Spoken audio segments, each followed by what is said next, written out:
Ang mga paborito ko. Lahat tayo ay may kanya-kanyang paborito. Ito ang mga bagay o taong gustong-gusto natin at nakapagpapasaya sa atin. Sinasabing mas makikilala natin ang isang tao kapag alam natin ang kanyang mga paborito. Ang isang tao o batang tulad mo ay maaaring magkaroon ng paboritong kulay, pagkain, damit, laruan at iba pa. Minsan din ay nagkakaroon tayo ng paboritong kapatid, pinsan o kamag-anak. Ang paborito kong kulay. Ano ang iyong paboritong kulay? Ang kulay, ang asul, pula at dilaw, ang mga pangunahing kulay.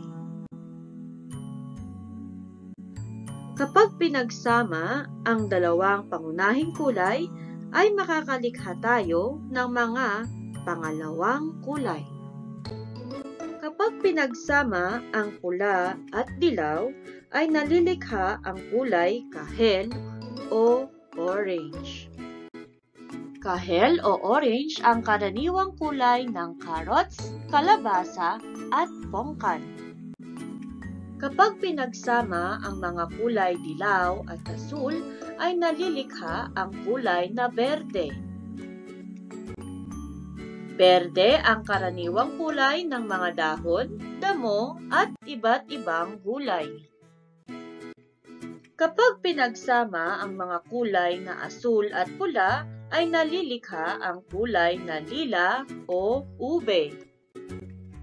Lila ang karaniwang kulay ng ilang bulaklak ng orchids, gayon din ang ubas, talong, at ilang uri ng ube at kamote.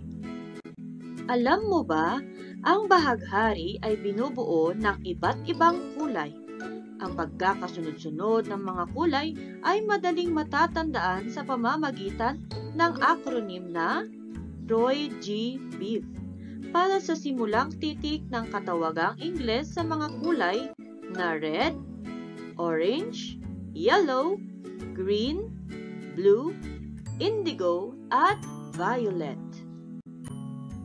Ang paborito kong pagkain. Ang pagkain ay mahalaga sa tao tulad ng napag-aralan natin. Kailangan ng tao ang pagkain para maging malusog. Subalit, hindi pwedeng dahil lang sa masarap ang pagkain ay magiging paborito na ito ng isang batang tulad mo. Kailangan kumain ng masustansya at balanseng pagkain. Masasabing balanse ang pagkain kapag ito'y binubuo ng kombinasyon ng mga pagkaing nabibilang sa tatlong pangkat ng pagkain. Ang grow, go, at glow o ang pampalakas, pampalaki, at pampasigla. Makikita sa larawan ang My Plate o ang bagong gabay sa pagpili ng tamang pagkain. Sinasabi rito na dapat mas marami ang kakaining prutas at gulay para sa mas mabuting kalusugan. Ang paborito kong gamit. Malamang marami ka pang ibang gamit maliban sa iyong mga gamit sa paaralan. Marahil meron ka ring mga laruan tulad ng manika, trak-trakan, robot, video games at iba pa.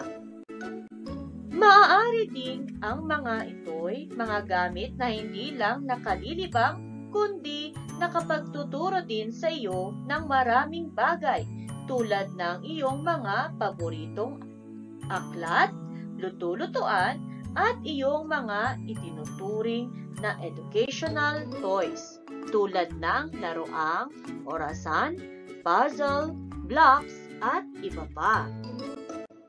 Marami ding bata ang may mga gamit na hindi lang nagsisilbing laruan, kundi nakabubuti pa sa kanilang kalusugan.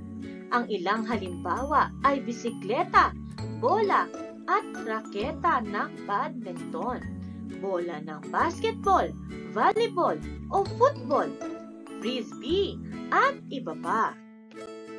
May mga bata ring ang paboritong gamit o bagay ay nakalilinang sa kanilang natatanging galing, tulad ng piano, gitara, violin, pinsel o paintbrush, music player, at video okay. Ipinapakita ng mga paborito mong bagay o gamit ang paborito mong libangan o gawain. Halimbawa, kapag ang paborito ng bata ang bola ng basketball, karaniwang paborito naman niyang libangan ang paglalaro ng basketball. Kapag paborito niyang gamit ang gitara at violin, karaniwang mahilig din siya sa musika at sa pagtutugtog kapag awit ng iba't ibang awitin. Ang paborito kong damit o kasuotan. Napag-aralan natin na ang damit o kasuotan ay isa sa pangunahing pangangailangan ng isang bata o isang tao. Kahit maraming damit o kasuotan ng isang tao, karaniwang may paborito pa rin siya sa mga ito.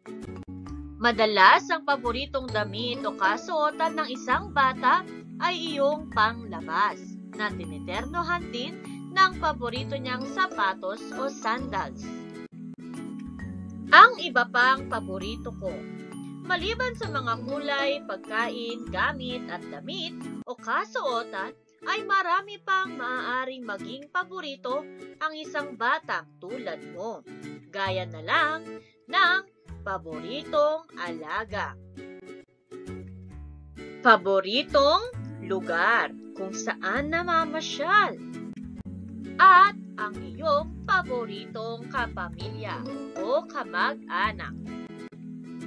Mahalaga ang bawat bata sa mundo. Alam mo bang mahalaga ang mga batang tulad natin? Sabi nga ng ating pambansang bayaning si Dr. Jose Rizal, mga kabataan ang pag-asa ng bayan.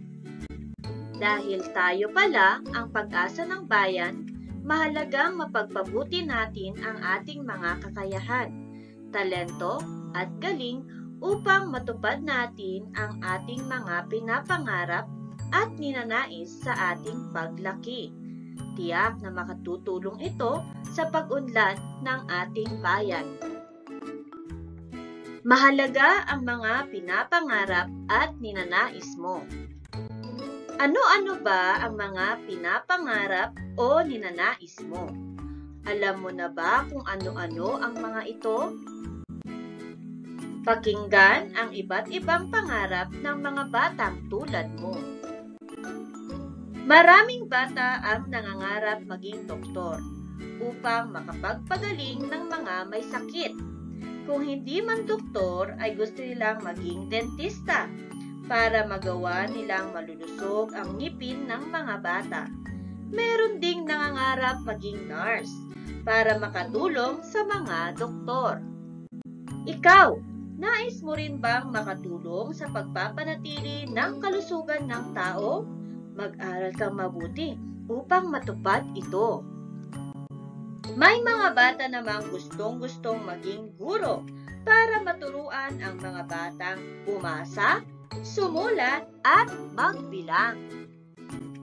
Ang ibang bata ay nangangarap maging inhinyero o arkitekto para makabuo sila ng bahay, gusali, tulay at kalsada para sa mga tao. May mga bata ring ang pangarap ay maging pulis o sundalo. Gusto nilang pangalagaan ang katahimikan at kapayapaan ng bayan. Sila rin ang magtatanggol sa mga tao laban sa masasama. Marami ring bata ang gustong magnegosyo tulad ng kanilang magulang. Iba't iba ang uri ng negosyo. Ang mga ito'y nakatutulong sa mga tao sa iba't ibang paraan. May mga bata ring gustong maging chef. Likas na mahilig ang mga Pilipino sa masasarap na pagkain. Kaya gusto ng mga batang ito na sila ang magluto ng masasarap na pagkain para sa mga customer ng kanilang restaurant. Hindi rin mawawala ang mga batang gustong maging magsasaka. Napakalaki ng kanilang maitutulong sa mga tao sapagkat ang karamihan sa ating mga kinakain ay nagmumula sa ani o produkto ng mga magsasaka. Minsan, ang pangarap o ninanais ng isang tao ay galing sa mga taglay niyang hilig at talento. Kapag nalinang ang mga ito, ay tiyak na magiging mahalaga, hindi lamang para sa sarili, kundi para rin sa kapwa at sa bayan. Ikaw, ano ba ang iyong hilig o talento? Paano magagamit ang mga ito upang makatulong sa kapwa? Naku, bata! Ikaw pala ay tunay ngang mahalaga. Ilang taon pa mula ngayon ay matutupad na ang iyong mga pangarap o ninanais para sa sarili. Pero, paano mo ba ito magagawa? Kailangan mo rin ng sipag at tiyaga sa pag-aaral. Kailangan mo ring makinig sa iyong mga magulang at higit sa lahat, hingiin mo ang mapatnubay ng Panginoon upang matamungong lahat ang iyong mga pinapangarap at ninanais para sa sarili.